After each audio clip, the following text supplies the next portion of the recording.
ನಮಸ್ಕಾರ ಮಕ್ಕಳ. ಸೊ ಇವತ್ತು everything I need to know I learned in the forest Vandana Shiva ಅವರ ಪಾರ್ಟ್ 2 ಬಗ್ಗೆ ತಿಳ್ಕೊಳ್ತಾ ಹೋಗೋಣ. ಪಾರ್ಟ್ 1 ವಂದನಾ ಶಿವ ಅವರ ecological journey started in the Himalayas and what is Chipko and Vandana Shiva's padayatras and what ever she has learned from the Chipko movement and her book monocultures of mind, Navdanya farm. So everything we have learned. So ಎಲ್ಲದ್ರ ಬಗ್ಗೆ ನಾವು ಮೊದಲನೇ ಭಾಗದಲ್ಲಿ ತಿಳ್ಕೊಂಡಿದ್ದೀವಿ. So ಈಗ ಎರಡನೇ ಭಾಗ ಈ ವಂದನಾ ಶಿವ ಅವ್ರದ್ದು ನಮ್ಮ ಭಾರತದಲ್ಲಿ ಏನೆಲ್ಲ ರೈತರಿಗೆ ಸಹಾಯ ಮಾಡಬೇಕಾಗಿತ್ತು ಎಲ್ಲವನ್ನ ಮಾಡ್ತಾರೆ. ಹಾಗಾಗಿ so she is a environmentalist. So how the environment is given importance around the world. So let us see, and here also we can see that in the rights of nature on the global stage. So ನೇಚರ್ಗೆ ಯಾವ ಥರ importance ಕೊಡ್ತಾ ಹೋಗ್ತಾರೆ world wide ಅಂತ ನೋಡ್ತಾ ಹೋಗ್ಬೋದು. So the nature is our teacher. Usually we believe nature is our teacher and we have to cooperate with nature, and without nature we can't sustain, we can't live. Okay, that we have to remember. And due to this, there is a the American country that is called Ecuador. So Ecuador, so which is in pink color, you can see. I have shown you the map. The pink color is Ecuador. And this country, the South American country, and has included the rights of nature in its constitution. So ಅದರ ಒಂದು ಸಂವಿಧಾನದಲ್ಲಿ rights of ನೇಚರ್ಗೆ ಒಂದು ಭಾಗವಾಗಿ ಕೊಟ್ಟಿದೆ. Okay, rights of ಅಂದರೆ nature ಎಷ್ಟು important ನಮಗೆ, nature ಇಲ್ದಲೆ ನಾವು ಮನುಷ್ಯರು ಬದುಕಲಿಕ್ಕೆ ಸಾಧ್ಯ ಇಲ್ಲ ಅನ್ನೋವಂಥದ್ದನ್ನು ಇಕ್ವೆಡಾರ್ ಕಂಟ್ರಿ ಮನವರಿಕೆ ಮಾಡಿಕೊಂಡು ಆ ರೈಟ್ಸ್ ಆಫ್ ನೇಚರ್ ಅನ್ನೋವಂಥದ್ದನ್ನು ತನ್ನ ಸಂವಿಧಾನದಲ್ಲಿ ಇನ್ಕ್ಲೂಡ್ ಮಾಡಿದೆ. And even the United Nations also, inspired by the Ecuador's the rights of nature. Okay, and the rights of nature ತನ್ನ ಕಾನ್ಸ್ಟಿಟ್ಯೂಷನಲ್ಲೇ ಒಂದು ಭಾಗವನ್ನು ಮಾಡ್ಕೊಂಡಿದೆ ಇಕ್ವೆಡಾರ್ ಅಂತ ಹೇಳಿ ಯುನೈಟೆಡ್ ನೇಷನ್ ಅವರು ತುಂಬ ಅಪ್ರಿಷಿಯೇಟ್ ಮಾಡ್ತಾರೆ, ಇನ್ಸ್ಪೈರ್ ಆಗ್ತಾರೆ ಅದರಿಂದ. And due to that inspiration they started the celebrating the earth day. The mother earth is very important. So without the mother earth we can't live ಅನ್ನೋದನ್ನು ಹೇಳ್ತಾ ಹೋಗ್ತಾರೆ. ಮದರ್ ಅರ್ತ್, ಸೊ ಭೂಮಿ ತಾಯಿ ಅಂತ ಏನು ಹೇಳ್ತೀವಿ, ಈ ಭೂಮಿ ತಾಯಿ ಇಲ್ದಲೆ ನಾವು ಜೀವನ ಮಾಡಲಿಕ್ಕೆ ಸಾಧ್ಯ ಇಲ್ಲ ಅಂತ ಹೇಳ್ತಾರೆ. ಹಾಗಾಗಿ ಬೊಲಿವಿಯಾ ದೇಶದಲ್ಲಿ ಈ ಗ್ರೀನ್ ಕಲರ್ ಮ್ಯಾಪಲ್ಲಿ ಏನಿದೆ ಅದು ಬೊಲಿವಿಯಾ. ಸೊ ಈ ಒಂದು ಬೊಲಿವಿಯಾ ದೇಶದಲ್ಲಿ ಅವರು ಒಂದು ಕಾನ್ಫರೆನ್ಸನ್ನು ಕಂಡಕ್ಟ್ ಮಾಡ್ತಾರೆ ಯುನೈಟೆಡ್ ನೇಷನ್ಸ್ ಅವರು. Okay, and that conference is called as Harmony with Nature. How we have to cooperate, how we have to coordinate with nature. Harmony, cooperation with nature as a part of Earth Day celebration. So internationally the Earth Day is celebrated on 22nd April every year. Okay, ಪ್ರತಿ ವರ್ಷ April 22ರಂದು earth day celebrate ಮಾಡ್ತೀವಿ. And due to this as a part of Earth Day celebration, they released the Harmony with Nature. And in the conference, they decided, so we have to look after the nature, and we have to the domination, wherever the domination of people over nature, we have to cut down. We should not dominate nature. Okay, ನೇಚರ್ನ ನಾವು dominate ಮಾಡ್ಲಿಕ್ಕೆ ಆಗೋದಿಲ್ಲ. And we can see around thus the domination ಮೇಲೆ harmony with nature ಅನ್ನೋದನ್ನ ರಿಚ್ ಪುಸ್ತಕವನ್ನು ಬಿಡುಗಡೆ ಮಾಡ್ತಾರೆ. ರೈಟ್ಸ್ ಆಫ್ ನೇಚರ್ ನನಗಾಡ್ತಾರೆ. ಸೊ ಇಲ್ಲಿ harmony with nature any 1 year. And the UN General's report Harmony with Nature issued in conjunction with the conference. Okay, ಆ ಕಾನ್ಫರೆನ್ಸಲ್ಲಿ so harmony with nature ಅನ್ನೋನ್ನ ಒಂದು ಮುಖ್ಯ ಭೂಮಿಕೆಯಾಗಿ ನಿರ್ವಹಿಸ್ತಾರೆ.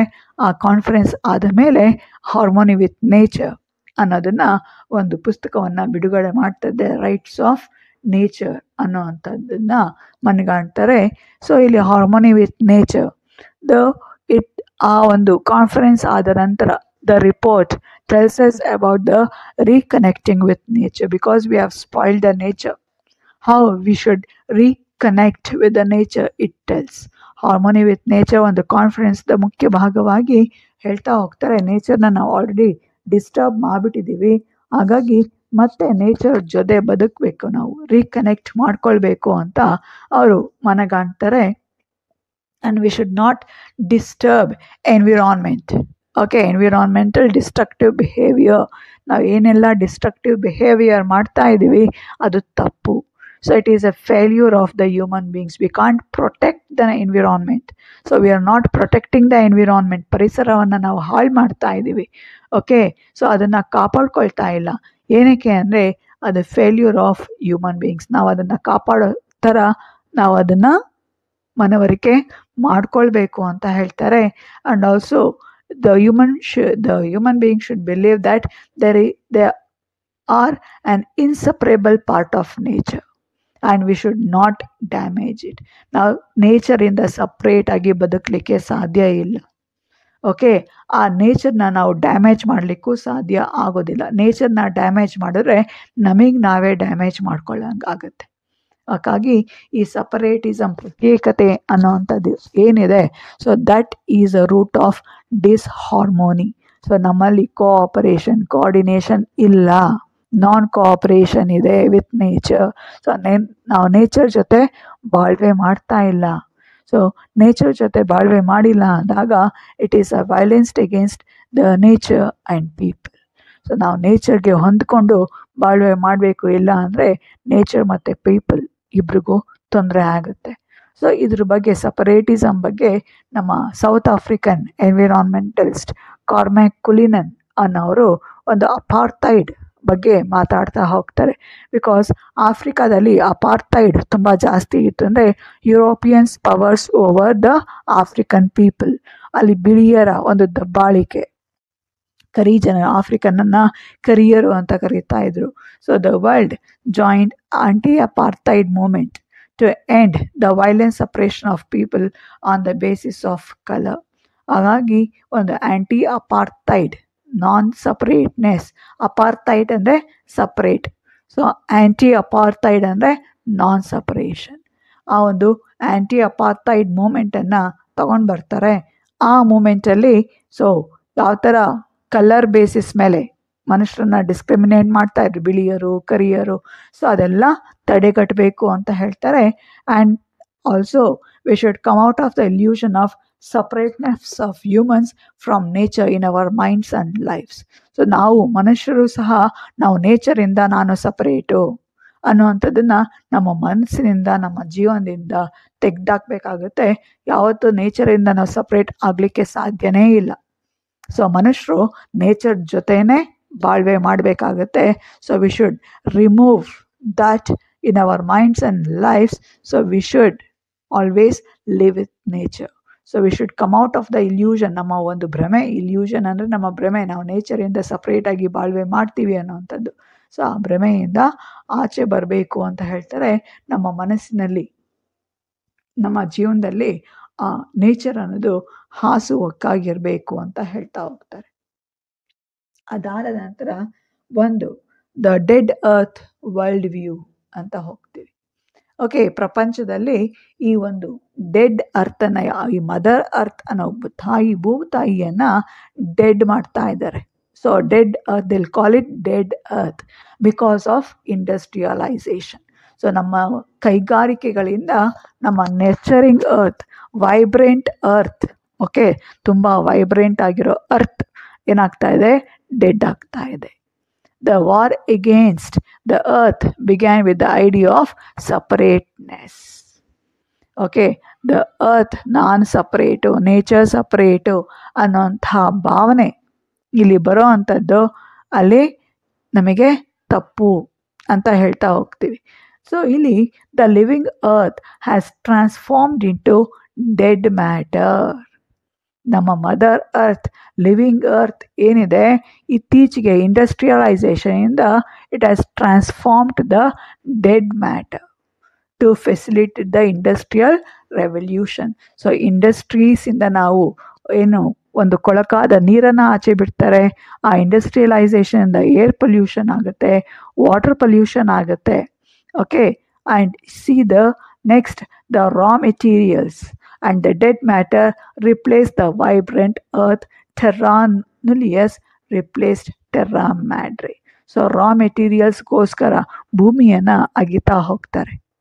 Okay, they are starting the ಗಣಿಗಳನ್ನು ಈ ಭೂಮಿಗೋಸ್ಕರ ಒಂದು ಏನೋ ಒಂದು ಇಂಡಸ್ಟ್ರೀಸ್ಗೆ, ಒಂದು ಐರನ್ ಇಂಡಸ್ಟ್ರೀಸ್ ಇರ್ಬೋದು, ಪೇಪರ್ ಇಂಡಸ್ಟ್ರೀಸ್ಗೆ ಇರ್ಬೋದು, ಅಥವಾ ಅಲ್ಲಿಂದ ಓರ್ಸ್ನ ತೆಗಿತಾರೆ, ಮಿನರಲ್ಸನ್ನು ತೆಗಿತಾರೆ.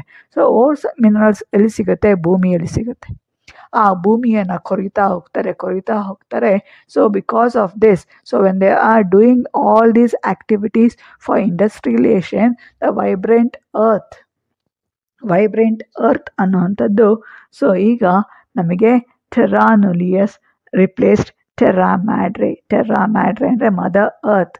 The mother earth is replaced by empty land. ಟೆರ್ರಾ ನುಲಿಯಸ್ ಅಂದರೆ ಎಂಟಿ ಲ್ಯಾಂಡ್. ಹಾಗಾಗಿ ಈ ಎಂಟಿ ಲ್ಯಾಂಡನ್ನು ನಮ್ಮ ಮದರ್ ಅರ್ತ್, ಸೊ ಆ ಮದರ್ ಅರ್ತಿಂದ the mother earth is replaced. The ಟೆರ್ರಾ ನುಲಿಯಸ್ ರಿಪ್ಲೇಸ್ಡ್ ಟೆರ್ರಾ ಮ್ಯಾಡ್ರೆ. So empty land has replaced the mother earth. So mother earth ನೀವು ಈ ಥರ್ಡ್ ಪಿಕ್ಚರಲ್ಲಿ ನೋಡ್ಬೋದು ಯಾವ ರೀತಿ ಗಣಿ ಕೈಗಾರಿಕೆ ನಡೀತಾ ಇದೆ, ಯಾವ ರೀತಿ ಈ ಒಂದು ಕಂಪನಿಗಳು ಬಂದು ಯಾವ ರೀತಿಯಲ್ಲಿ ಈ ಒಂದು ಮಿಷನರೀಸಿಂದ ಯಾವ ರೀತಿ ಭೂಮಿಯನ್ನು ಬಗಿತಾ ಇದ್ದಾರೆ ಓರ್ಸ್ಗೋಸ್ಕರ, ಮಿನರಲ್ಸ್ಗೋಸ್ಕರ ಅನ್ನೋದು ನೋಡ್ಬೋದು. ಸೊ ಇಲ್ಲಿ ಇನ್ನೂ ಇಬ್ಬರ ಬಗ್ಗೆ ಕಲಿಬೇಕಾಗತ್ತೆ ನಾವು. The father of modern science Francis Bacon ಅವರು. And he said that science and inventions are very necessary to sustain the life, comfortable life, because those science and inventions are spoiling Mother Earth. ಅವ್ರು ಹೇಳ್ತಾರೆ science and inventions ತುಂಬ ಮುಖ್ಯ ನಮ್ಮ ಒಂದು comfortable ಲಿವಿಂಗಿಗೆ, ನಮ್ಮ ಜೀವನ ತುಂಬ ಚೆನ್ನಾಗಿರಬೇಕು ಅನ್ನೋದಕ್ಕೆ ಸೈನ್ಸ್ ಆ್ಯಂಡ್ ನೇಚರ್ ಇನ್ವೆನ್ಷನ್ಸ್ ತುಂಬ ಮುಖ್ಯ ಆಗುತ್ತೆ. But they are the spoiling the mother earth, he said. So we are spoiling the mother earth for our comfort, and humans have the power to conquer and subdue mother earth, shaking her to her foundations. So ನಮಗೆ power ಇದೆ, ನಮ್ಮ ಹತ್ರ machineries ಇದೆ ಅಂತ ಹೇಳಿ we should not dig earth. So we are shaking the earth to our foundations. So earth ಅನ್ನೋದು ಎಷ್ಟು ಆಳವಾಗಿದೆ, ಆಳವಾಗಿರುವಂತಹ ಭೂಮಿಯನ್ನು ನಾವು ಕೊರಿತಾ ಇದ್ದೀವಿ. Shaking her to our foundations. Mother ಅರ್ಥನ ಫೌಂಡೇಶನ್ ನಾವು ಅಲ್ಲಾಡಿಸ್ತಾ ಇದ್ದೀವಿ ಅಂತ ಹೇಳ್ತಾರೆ. And a philosopher and historian Carolyn Merchant also she says that the living nurturing mother as transformed in to the inert dead and manipulable matter. ಅದು inert ಆಗಿಬಿಟ್ಟಿದೆ, dead ಆಗಿಬಿಟ್ಟಿದೆ. So inert ಅಂದರೆ ಇನ್ಆಕ್ಟಿವ್, ಅಲ್ಲಿ ಇನ್ನರ್ ಅಂತ ಇದೆ ಮಕ್ಕಳ, ಅದು inert ಅಂತ ಮಾಡ್ಕೊಳ್ಳಿ. So inert, dead and manipulable matter, ಅದನ್ನು ನಾವು ಯಾವ ಥರ ಮ್ಯಾನಿಪ್ಯುಲೇಟ್ ಮಾಡ್ತೀವಿ, ಮದರ್ ಅರ್ಥನ್ನು ನಾವು ಮ್ಯಾನಿಪ್ಯುಲೇಟ್ ಮಾಡ್ತಾ ಇದ್ದು ನಮ್ಮ ಅವಶ್ಯಕತೆ ತಕ್ಕಂತೆ ಅದನ್ನು ಮಾರ್ಪಾಡು ಮಾಡ್ತಾ ಇದ್ದೀವಿ ಅಂತ ಹೇಳ್ತಾ ಹೋಗ್ತಾರೆ. ಆ್ಯಂಡ್ ಇವರು ಫ್ರಾನ್ಸಿಸ್ ಬೆಕಾನ್ ಅವರು ಮತ್ತು ಅವರು ಏನದು ಫಾದರ್ ಆಫ್ ಮಾಡರ್ನ್ ಸೈನ್ಸ್ ಅಂತ ಹೇಳ್ತೀವಿ, ಅವರು ಬೇರೆ ಸೈಂಟಿಸ್ಟ್ ಜೊತೆ ಸೇರಿಕೊಂಡು ಒಂದು ಸೈಂಟಿಫಿಕ್ ರೆವಲ್ಯೂಷನ್ ಮಾಡ್ತಾರೆ, ಹೋರಾಟವನ್ನು ಮಾಡ್ತಾರೆ. So in the revolution they replaced the nurturing earth from exploitation of nature. So ಆ ನಮ್ಮ ನರ್ಚರಿಂಗ್ ಅರ್ಥನ್ನು ನಾವು ಎಕ್ಸ್ಪ್ಲಾಯ್ಟ್ ಮಾಡಬಾರ್ದು. ಸೊ ನಮಗೆ ಏನೆಲ್ಲ ನರ್ಚರ್ ಮಾಡಿ ನಮ್ಮನ್ನು ಕಾಪಾಡ್ತಾ ಇದೆ mother earth. Okay, and mother earth we should not spoil by exploitation. ನಾವು ನೇಚರ್ನ ಎಕ್ಸ್ಪ್ಲಾಯ್ಟ್ ಮಾಡಬಾರ್ದು. If you are exploiting the nature, even the nurturing earth will not be there for us ಅನ್ನೋದನ್ನು ಹೇಳ್ತಾ ಹೋಗ್ತಾರೆ. ಅದೇ ರೀತಿಯಲ್ಲಿ ವಾಟ್ ನೇಚರ್ ಟೀಚರ್ಸ್ ಮತ್ತು ವಂದನಾ ಶಿವ ಅವ್ರ ಕಡೆ ಬಂದಾಗ ನಾವು ನೋಡ್ತೀವಿ, and today we are facing multiple crisis intensified by globalisation. ಈ ಜಾಗತೀಕರಣ ಅಂತ ಏನು ಹೇಳ್ತೀವಿ, ಗ್ಲೋಬಲೈಸೇಷನ್ ಅಥವಾ ಇಂಡಸ್ಟ್ರಿಯಲೈಸೇಷನಿಂದ ನಮಗೆ ಮಲ್ಟಿಪಲ್ ಕ್ರೈಸಿಸ್, ಸಿಕ್ಕಾಪಟ್ಟೆ ತೊಂದರೆಗಳು ಆಗ್ತಾ ಇದೆ. ಹಾಗಾಗಿ the earth university teachers earth democracy ಅದನ್ನು ಮನಗಂಡು ಗ್ಲೋಬಲೈಸೇಷನಿಂದ ನಮಗೆ ಸಾಕಷ್ಟು ತೊಂದರೆ ಆಗ್ತಾ ಇದೆ ಅಂತ ಅಂದ್ಕೊಂಡು ಈ ವಂದನಾ ಶಿವ ಅವರು ಅರ್ತ್ ಯೂನಿವರ್ಸಿಟಿಯನ್ನು ಸ್ಟಾರ್ಟ್ ಮಾಡ್ತಾರೆ. ಓಕೆ, ಈ ನವಧಾನ್ಯ ಫಾರ್ಮಲ್ಲಿ ಅರ್ತ್ ಯೂನಿವರ್ಸಿಟಿಯನ್ನು ಶುರು ಮಾಡ್ತಾರೆ. And she says that earth university teachers earth democracy. Democracy ಅಂದರೆ ನಮಗೆ ಗೊತ್ತು. ಸೊ ಡೆಮಾಕ್ರಸಿ ಸೋಷಿಯಲಲ್ಲಿ ನಾವೆಲ್ಲ ಕಲ್ತಿದ್ವಿ. ಡೆಮಾಕ್ರಸಿ ಅಂದರೆ it is the by the people, for the people, of the people ಅಂತ ಹೇಳ್ತೀವಿ ಅಲ್ವಾ. ಯಾವುದೇ ಒಂದು ಫಂಕ್ಷನ್ ಆಗಬೇಕು ಅಂದಾಗ ಅಲ್ಲಿ ಪೀಪಲ್ ತುಂಬ ನೆಸೆಸರಿ. ಹಾಗಾಗಿ ಅರ್ತ್ ಡೆಮಾಕ್ರಸಿ ಅಂದರೆ ಅರ್ಥಲ್ಲಿ ಇರೋಂತಹ ಎಲ್ಲ ಜೀವಿಗಳಿಗೂ ನಾವು ಫ್ರೀಡಮ್ ಕೊಡಬೇಕು, species to survive. Okay, so democracy will say democracy is a government run by the people, for the people, of the people ಅಂತ ಹೇಳ್ತೀವಿ. ಅದೇ ರೀತಿಯಲ್ಲಿ ಅರ್ತ್ ಡೆಮಾಕ್ರಸಿ ಅಂದರೆ ಅರ್ತ್ ಗೌರ್ಮೆಂಟ್. ಅರ್ತ್ ಗೌರ್ಮೆಂಟಲ್ಲಿ ಎಲ್ಲ ಸ್ಪೀಷೀಸ್ಗೂ ಸರ್ವೈವ್ ಆಗುವಂಥ ಹಕ್ಕು ಪ್ರತಿಯೊಂದು ಜೀವಿಗೂ ಇದೆ ಅಂತ ಹೇಳ್ತಾ ಹೋಗ್ತಾರೆ. So it is a responsibility of the humans. So to recognise, to protect, to respect the rights of other species. So ಭೂಮಿ ಮೇಲೆ ಇರ್ತಕ್ಕಂಥ ಪಶು, ಪ್ರಾಣಿ, ಪಕ್ಷಿಗಳಿಗೆ ನಾವು ರೆಕಗ್ನೈಸ್ ಮಾಡಬೇಕು, ಅವಕ್ಕೆ ರಕ್ಷಣೆಯನ್ನು ಕೊಡಬೇಕು. ಅದನ್ನು ಸೊ ನೇಚರಲ್ಲಿ ಯಾವುದೇ ತೊಂದರೆ ಇಲ್ಲದಲೇ ಜೀವನ ಮಾಡೋ ಹಾಗೆ ಅದಕ್ಕೆ ನಾವು ಮಾಡಿಕೊಡ್ಬೇಕಾಗುತ್ತೆ. ಅದು ಪ್ರತಿಯೊಬ್ಬರು ಮನುಷ್ಯರ ಜವಾಬ್ದಾರಿ ಅಂತ ಹೇಳ್ತಾರೆ. ಅರ್ತ್ ಡೆಮಾಕ್ರಸಿ ಅಲ್ಲಿ it is a shift from anthropocentrism to ecocentrism ಅಂತ ಹೇಳ್ತೀವಿ. ಅಂದರೆ ಈ ಅರ್ತ್ ಡೆಮಾಕ್ರಸಿಯಲ್ಲಿ ಸಾಮಾನ್ಯವಾಗಿ ಮನುಷ್ಯ ಸೆಂಟ್ರಲ್ ಇರ್ತಾನೆ. ಮನುಷ್ಯನ ಸುತ್ತ ನೇಚರು, ಎನ್ವಿರಾನ್ಮೆಂಟು, ಪಶು ಪಕ್ಷಿಗಳು, ಪ್ರಾಣಿಗಳು ಎಲ್ಲ ಇರ್ತವೆ ಅಂತ ಅಂದ್ಕೊಳ್ತೀವಿ. ಆದರೆ ಇದು ತಪ್ಪು. ಸೊ ಮನುಷ್ಯ ಸೆಂಟ್ರಲ್ಲಿಲ್ಲ. We have to keep in the centre ಎನ್ವಿರಾನ್ಮೆಂಟಲ್ಲೇ ಸೆಂಟ್ರಾಗಿ ಇಟ್ಕೊಳ್ಬೇಕು. ಎನ್ವಿರಾನ್ಮೆಂಟ್ ಸುತ್ತ ಪಶು, ಪ್ರಾಣಿ, ಪಕ್ಷಿಗಳು, ಮನುಷ್ಯ ಎಲ್ಲ ಜೀವಿಗಳಿಗೂ ಎನ್ವಿರಾನ್ಮೆಂಟ್ ಮುಖ್ಯ. ಹಾಗಾಗಿ ಎಕೋಸೆಂಟ್ರಿಸಮ್, ಎನ್ವೈರ್ನಮೆಂಟನ್ನು ಸೆಂಟ್ರಾಗಿ ಇಟ್ಕೊಳ್ಬೇಕು. ಎನ್ವೈರ್ನಮೆಂಟ್ ಸೆಂಟ್ರಾಗಿ ಇಟ್ಕೊಂಡು ಅದರ ಸುತ್ತ ಎಲ್ಲ ಪ್ರಾಣಿಗಳು ಇರ್ತವೆ. So we have to shift. ನಾವೇನು ಅಂದ್ಕೊಂಡಿದ್ದೀವಿ ಮನುಷ್ಯ ಸೆಂಟರ್, ಮನುಷ್ಯನ ಸುತ್ತ ಎಲ್ಲ ಇದೆ ಅನ್ನೋಂತಹ ಆಲೋಚನೆಯನ್ನು ಬಿಟ್ಟು ಎನ್ವಿರಾನ್ಮೆಂಟ್ ಮಧ್ಯ ಇದೆ, ಎನ್ವಿರಾನ್ಮೆಂಟ್ ಸುತ್ತ ನಾವೆಲ್ಲ ಇದ್ದೀವಿ ಅಂತ ಅಂದ್ಕೊಳ್ಬೇಕಾಗುತ್ತೆ. So we all depend on earth for food, water and also to safeguard us from hunger and thirst. ಹಾಗಾಗಿ ಈ ಭೂಮಿ ಬೇಕೇ ಬೇಕು, ಕಲ್ಟಿವೇಷನ್ ಬೇಕೇ ಬೇಕು. Because we have to safeguard our hunger. ನಮ್ಮ ಹಸಿವನ್ನು ನೀಗಿಸ್ಕೊಳ್ಬೇಕಂದ್ರೆ ಕಲ್ಟಿವೇಷನ್ ಲ್ಯಾಂಡ್ ಬೇಕು, ಬೆಳೆಗಳನ್ನು ಬೆಳಿಲೇಬೇಕು. ಆ್ಯಂಡ್ ನೀರು ಬೇಕೇ ಬೇಕಾಗುತ್ತೆ. ಥರ್ಸ್ಟ್, ನಮಗೆ ಬಾಯಾರಿಕೆ ಆದರೆ ನೀರು. ನೀವೇನೇ ಪಾನೀಯವನ್ನು ಕುಡಿದ್ರು, ನಿಮಗೆ ಬಾಯಾರಿಕೆ ಆದಾಗ ನೀವೇನೇ ಒಂದು ಪಾನೀಯನ ಕುಡಿದ್ರು ಆದರೆ ನೀರು ಕುಡ್ದ ಹಾಗೆ ಆಗಲ್ಲ, ಹೌದಲ್ವಾ? ಹಾಗಾಗಿ ಸೊ ನೀರು ಮತ್ತು ಆಹಾರ ತುಂಬ ಮುಖ್ಯ. ಈ ಅರ್ತ್ ಯೂನಿವರ್ಸಿಟಿ ಅನ್ನೋದು the Vandana Shiva started and it is located in Navdanya farm.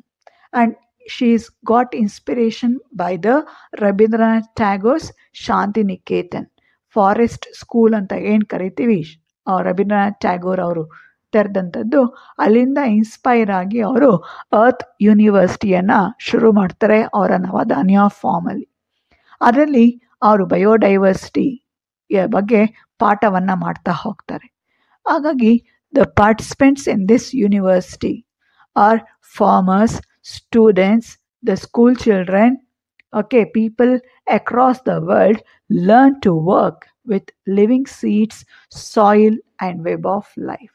So ಆ ಒಂದು ಅರ್ತ್ ಯೂನಿವರ್ಸಿಟಿಯಲ್ಲಿ ಅವರು ಲಿವಿಂಗ್ ಸೀಡ್ಸ್ ಬಗ್ಗೆ, ಲಿವಿಂಗ್ ಸಾಯಿಲ್ ಬಗ್ಗೆ ನೋಡಿ, ಸಾಯಿಲ್ COLI ಇದೆ, COIL ಮಾಡ್ಕೊಳ್ಳಿ. Okay, living soil, web of life ಬಗ್ಗೆ ಎಲ್ಲ, ಅಂದರೆ ಲೈಫ್ ನಮ್ಮ ಸುತ್ತ ಏನೆಲ್ಲ ಇದೆ ಅನ್ನೋದ್ರ ಬಗ್ಗೆ ತಿಳ್ಕೊಳ್ತಾ ಹೋಗ್ತೀವಿ. ಹಾಗಾಗಿ ದ ಪಾಪ್ಯುಲರ್ ಕೋರ್ಸಸ್, ಇಲ್ಲಿ ಪಾಪ್ಯುಲರ್ ಕೋರ್ಸಸ್ ಯಾವ್ದ್ಯಾವ್ದಪ್ಪ ಅರ್ತ್ ಯೂನಿವರ್ಸಿಟಿಯಲ್ಲಿ ಅಂದರೆ A to Z organic farming ಬಗ್ಗೆ ಹೇಳ್ಕೊಡ್ತಾರೆ. ಆರ್ಗ್ಯಾನಿಕ್ ಫಾರ್ಮಿಂಗ್ ಪ್ರತಿಯೊಂದು ವಿಷಯನ ಹೇಳ್ಕೊಡ್ತಾರೆ. ಆಗ್ರೋ ಎಕಾಲಜಿ, ಸೊ ಅಗ್ರಿಕಲ್ಚರ್ ಎಕಾಲಜಿಗೆ ತೊಂದರೆ ಮಾಡ್ದಲೆ, ಹಾಗಾಗಿ ಆಗ್ರೋ ಎಕಾಲಜಿ ಬಗ್ಗೆ ಹೇಳ್ಕೊಡ್ತಾರೆ. ಅಂದರೆ ಕೆಮಿಕಲ್ ಫ್ರೀ ಝೋನ್ ಅಂತ ಏನು ಹೇಳ್ತೀವಿ, ಕೆಮಿಕಲ್ಸ್ ಯೂಸ್ ಮಾಡ್ದಲೆ ಅಗ್ರಿಕಲ್ಚರ್ನ ಮಾಡ್ಬೋದು ಅನ್ನೋದು ಆಗ್ರೋ ಎಕಾಲಜಿ ಉದ್ದೇಶ ಆಗಿರುತ್ತೆ. And Gandhi and globalisation, principles of Gandhi and globalisation, ಜಾಗತೀಕರಣದ ಬಗ್ಗೆ ಇವರು ಮಾತಾಡ್ತಾ ಹೋಗ್ತಾರೆ ಮಕ್ಕಳು. ಹಾಗಾಗಿ ಈ ಅರ್ತ್ ಯೂನಿವರ್ಸಿಟಿ ಅನ್ನೋವಂಥದ್ರಲ್ಲಿ ನಾವು ನೋಡ್ತಾ ಹೋಗ್ತೀವಿ. ಈ ಪಿಕ್ಚರ್ ಮೊದಲನೆಯವರು Francis Bacon, father of modern science. ಎರಡನೇವರು ಕೆರೋಲಿನ್ ಮರ್ಚೆಂಟ್, ಫಿಲಾಸಫರ್ ಮತ್ತು ಹಿಸ್ಟೋರಿಯನ್. ಅವರು ಬರೆದಿರೋಂತಹ the death of nature, Carolyn Merchant ಬರೆದಿರೋಂತಹ ಪುಸ್ತಕ ಅದು. ಆಮೇಲೆ ಕೆಳಗಡೆ ಬಂದರೆ ಇದು ಅರ್ತ್ ಯೂನಿವರ್ಸಿಟಿಯ ಒಂದು ಮೆಂಬರ್ಸ್ ಯಾರ್ಯಾರು ಇದ್ದಾರೆ ಅಂತ ಹೇಳಿ, ಅರ್ತ್ ಯೂನಿವರ್ಸಿಟಿಯಲ್ಲಿ ಪಾಠ ಮಾಡ್ತಾ ಇರೋವಂಥದ್ದು ನೋಡ್ಬೋದು. ಸ್ಟೂಡೆಂಟ್ಸ್ ಯಾವ ಥರ ಸ್ಟೂಡೆಂಟ್ಸ್ ಇದ್ದಾರೆ, ಅಲ್ಲಿ ಒಬ್ಬರು ಅದು ಟೀಚ್ ಮಾಡ್ತಾ ಇದ್ದಾರೆ. ಸೊ ವಿತ್ ದ ಪಿಕ್ಚರ್ ಇದು ಅರ್ತ್ ಯೂನಿವರ್ಸಿಟಿ ಬಗ್ಗೆ. ಮತ್ತು ಇಲ್ಲಿ ಕಲಿಸೋಂತಹ ಪಾಠಗಳು ಗಾಂಧಿ ಆ್ಯಂಡ್ ಗ್ಲೋಬಲೈಸೇಷನ್, ಗಾಂಧಿ ಮತ್ತು ಜಾಗತೀಕರಣ, ಸೊ ಮನುಷ್ಯರಿಗೆ ಯಾವ ಥರ ಸಹಾಯ ಮಾಡಬೇಕು ಅನ್ನೋದು, A to Z organic farming, agro ecology. So these are what are the courses which take up in the Earth University. Okay children, so these are the things we have to keep on. The environment is very much necessary. For that purpose only we'll celebrate International Environmental Day on June 5th. So June 5 ನಾವು environmental day ಆಗಿ celebrate ಮಾಡ್ತೀವಿ. ಅದನ್ನು ವನ ಮಹೋತ್ಸವ, so ಮತ್ತೆ planting ಮಾಡೋದ್ರಿಂದ, ಗಿಡಗಳನ್ನು ನೆಡೋದ್ರಿಂದ ನಾವು ಶುರು ಮಾಡ್ತಾ ಇದ್ದೀವಿ. ಹಾಗಾಗಿ ನೇಚರ್ನ ನಾವು ಕಾಪಾಡ್ಕೊಳ್ಬೇಕು. ನೇಚರ್ ಇಲ್ಲ ಅಂದರೆ ಮನುಷ್ಯ ಇರಲಿಕ್ಕೆ ಸಾಧ್ಯ ಆಗೋದಿಲ್ಲ ಅಂತ ಹೇಳ್ತಾ ಹೋಗ್ತೀವಿ. So thank you children. I'll continue in the part 3. Subscribe ಮಾಡಿ ನಮ್ಮ ಚಾನಲ್ಗೆ. ನಿಮಗೆ ಡೌಟ್ಸ್ ಇದ್ದರೆ ಕಾಮೆಂಟ್ ಮಾಡಿ ಕಾಮೆಂಟ್ ಸೆಕ್ಷನಲ್ಲಿ. ಹಾಗೆ ನಿಮ್ಮ ಫ್ರೆಂಡ್ಸಿಗೂ ಸಹ ಶೇರ್ ಮಾಡಿ ಮಕ್ಕಳ. Thank you.